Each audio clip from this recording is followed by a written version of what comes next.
So this is Santosh Shinde, IT department, VP KBIT Baramati. Today we are going to get an overview of cloud security, part 1.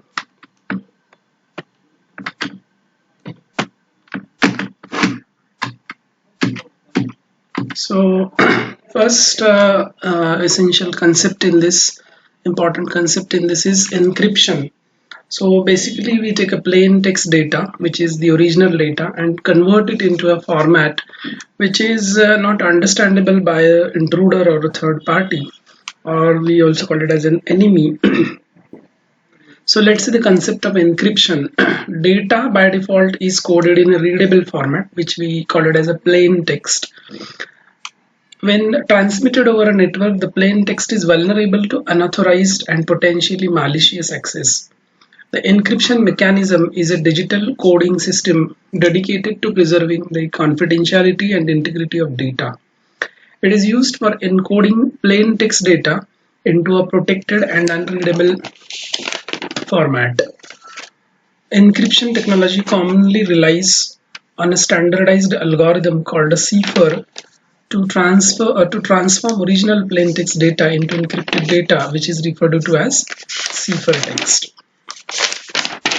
Okay, so here is how encryption is demonstrated. When encryption is applied to a plain text data, the data is paired with a string of characters called as encryption key, a secret message that is established by and shared among authorized parties. The encryption key is used to decrypt the ciphertext back into its original plain text format. For example, malicious service agents that attempt traffic eavesdropping are unable to decrypt messages in transit if they do not have the encryption key, as shown in figure 1. So this is a cloud service consumer and this is the cloud service provider. This is the cloud service and this is a cloud service provider. And there is a malicious service agent residing in between. So message contents remain confidential since they are been encrypted. So a malicious service agent here is unable to retrieve data from an encrypted message. The retrieved attempt may furthermore be revealed to the cloud service consumer over here. So this is how encryption protects your data. There are two common forms of encryption known as symmetric encryption and asymmetric encryption. Symmetric encryption, it uses the same key for both encryption and decryption, both of which are performed by authorized parties that use the one shared key. So symmetric encryption, for encryption and decryption, we are going to use the same key. Also known as secret key cryptography, messages that are encrypted with a specific key can be decrypted by only that same key. Note that symmetrical encryption does not have the characteristic of non-repudiation. The other form of encryption is asymmetric encryption. Asymmetric encryption relies on the use of two different keys, namely a private key and a public key.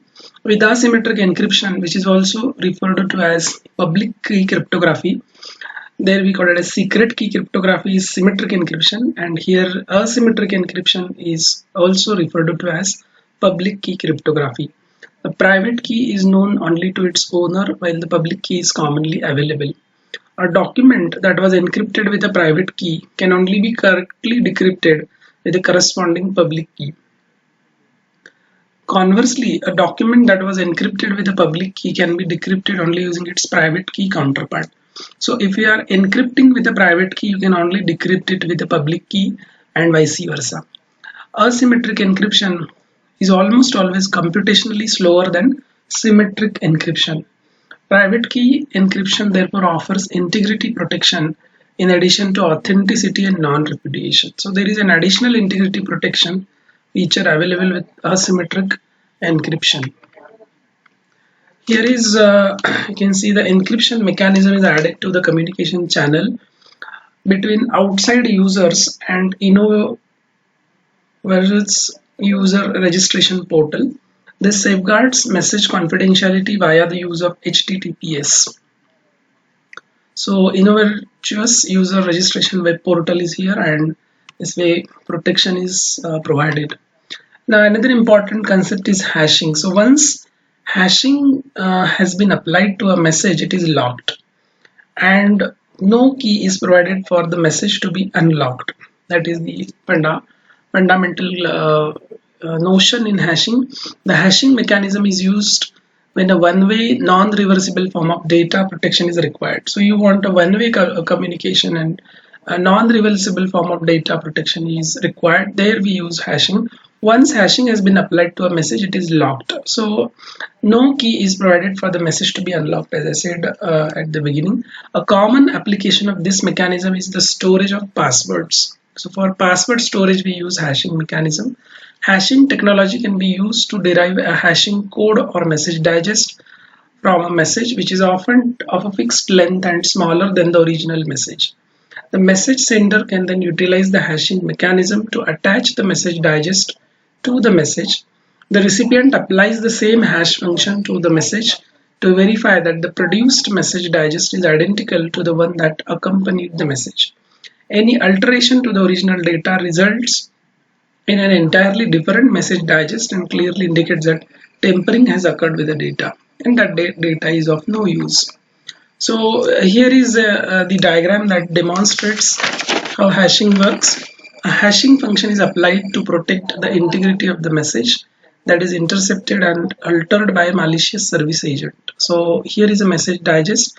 It is intercepted by a malicious service agent before it is forwarded. The firewall can be configured to determine that the message has been altered. So here is a firewall, and it is being configured to determine that the message has been altered, thereby enabling it to reject the message before it receives it. So message is rejected because received digest does not match locally computed digest. So this message digest is been tampered by malicious service agent. Thank you.